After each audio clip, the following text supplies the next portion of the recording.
The hospital room was eerily silent, save for the faint beeping of the heart monitor. The scent of antiseptic lingered in the air, mixing with the heavy presence of sorrow. A frail man lay on the hospital bed, his breathing shallow, his face pale and sunken. His time was near. Beside him, a woman sat, her hands trembling as she held onto his. Her eyes, red and swollen from sleepless nights and silent tears, stared at him with desperation. "James, please don't leave me," she whispered, her voice breaking. James gave a weak smile, lifting a trembling hand to touch her cheek.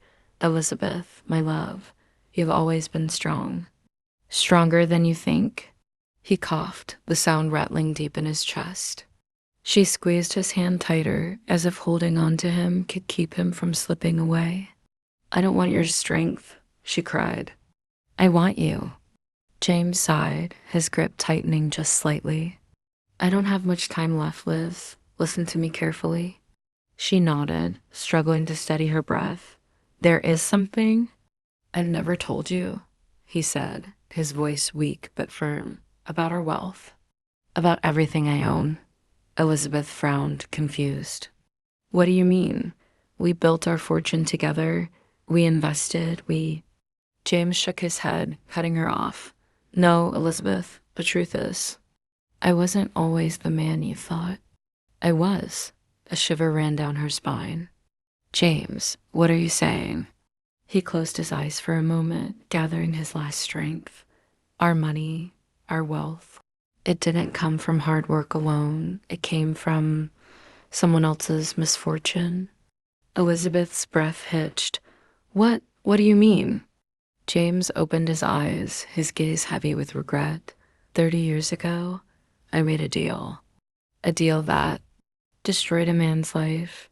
I took what wasn't mine, and I never looked back. Her heart pounded. "James, you're scaring me." "I need you to find him," James continued. "His name is Robert Calloway. I ruined him, Elizabeth. I took everything. His business, his home, his future." He coughed again, more violently this time. "He lost everything, and I became rich." Elizabeth's hands shook. "James, why are you telling me this now?" "Because," he gasped, "I don't want to leave this world with this weight on my soul. I need to make it right." "I need you to make it right." Tears streamed down her face. "How? How can I fix something from 30 years ago?" James looked at her with pleading eyes. "Find him. Give him back what I stole. All of it." Elizabeth stared at him, horrified. "But James, that's everything. Our house, our assets. You want me to give it all away?" A single tear slid down his cheek. "Yes." She pulled back, shaking her head. I I don't know if I can do that." "You must," he whispered. "Please, Elizabeth, don't let me take this sin with me." She sobbed, torn between love, anger, and disbelief. And then the heart monitor let out a long, steady beep. James was gone. Elizabeth sat frozen, his final words echoing in her mind. Could she truly let go of everything for the sake of a man she had never met? Or would she choose to keep the fortune her husband had built, even if it was never his to begin with? Elizabeth sat motionless, her fingers still clutching James's lifeless hand. The weight of his final words crushed her, making it hard to breathe. The heart monitor's prolonged beep faded into the background as a nurse entered the room, her eyes filled with silent sympathy.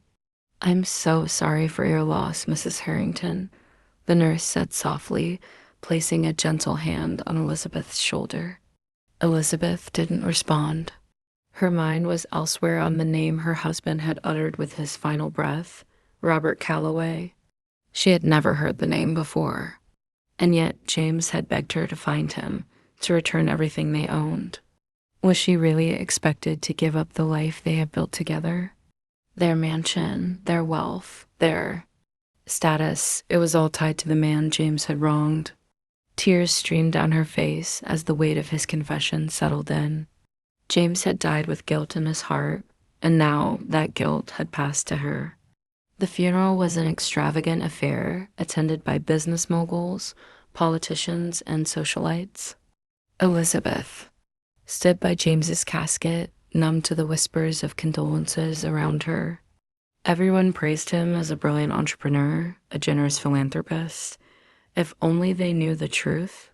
That night, she sat alone in their grand estate, staring at the gold-framed portraits of James that lined the walls. The house felt colder, emptier. His presence was gone, but his final request haunted her. Elizabeth had always prided herself on being a strong woman, but this was impossible. How do you find a man you've never met? And if she did, could she truly give him everything? Days turned into weeks, and curiosity became an obsession. Elizabeth hired private investigators, scoured old business records, and followed every lead. Then, one evening, a breakthrough. A manila folder landed on her desk. Inside was a single, faded photograph of a man in his 60s, his eyes weary but kind. Below it, an address nothing more than a small apartment on the outskirts of the city. Robert Calloway, who was still alive. The apartment complex was a far cry from the luxurious life Elizabeth knew.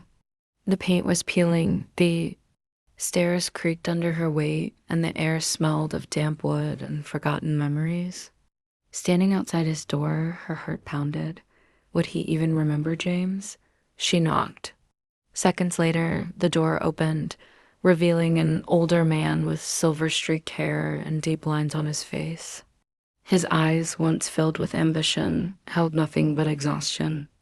"Mr. Calloway?" she asked hesitantly. His brow furrowed. "Yes? Can I help you?" Elizabeth swallowed the lump in her throat. "My name is Elizabeth Harrington. I was James Harrington's wife." Silence. Then Robert's face twisted in recognition. "Harrington," he muttered, voice laced with bitterness. His grip on the door tightened. "What do you want?" She hesitated. "I came to return what was taken from you." His sharp laugh startled her. "Taken? Your husband didn't just take from me, he destroyed me." His voice trembled with old anger. "He left me with nothing. I lost my home. My wife. My son grew up in poverty because of him." Elizabeth's chest tightened. She had expected resentment, but this was deeper. "I know," she whispered. "And I know I can never undo the pain James caused. But I want to give back. What he stole." Robert stared at her, suspicion flickering in his eyes. "What do you mean?" Elizabeth took a deep breath. "The house, the assets, the money. It should have been yours. James admitted it before he died. He begged me to find you and make things right." Robert's expression remained unreadable. Then he chuckled bitterly. "You think money can fix this?" He shook his head. "Your husband died with guilt." "But I lived with loss." "There's no undoing that." Tears welled in Elizabeth's eyes. "I know, but this isn't about James anymore. It's about you." A long silence stretched between them. Then, for the first time, Robert's hardened features softened. "Why are you really doing this?" he asked. Elizabeth hesitated, then spoke from the heart. "Because I don't want to live with his sins, and because it's the right thing to do." Robert exhaled, rubbing a hand over his face. "I don't know if I can forgive him," he admitted. "But I can see that you're not him." He looked at her, then really looked at her. "Come inside," he said quietly. "Let's talk." And in that moment, Elizabeth knew she had taken the first step toward redemption.